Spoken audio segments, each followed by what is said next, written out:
So as the weather warms up, I know I'm going to be getting a number of calls from people asking me to take a look at their landscapes in terms of what they plan to do and what they'd like to accomplish this season. And one of the biggest questions I always get is how much is it going to cost? So I think the best analogy for that particular issue is walking into a hair salon and saying, I want to get my hair done, how much is it going to cost?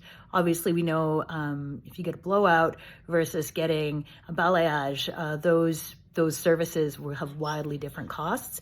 And so I think it's just important to be upfront with your landscaper about how much you are thinking about spending.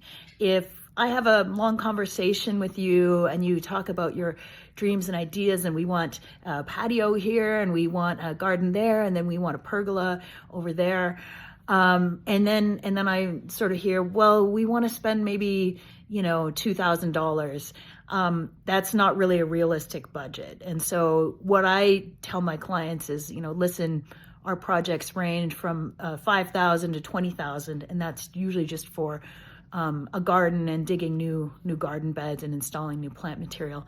But also a lot of that money tends to go towards transplanting, towards removing unwanted weeds, unwanted weed trees.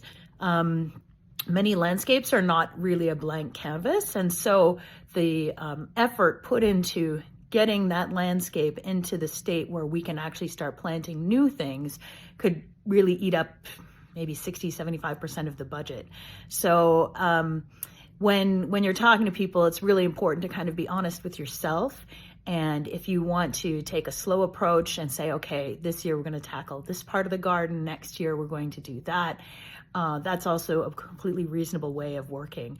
But I think it's just important to understand that if you're going to have a conversation, you need to have a figure in your mind of what you're thinking of. And that the contractor, when they ask about that, it's not necessarily because they want to cheat you.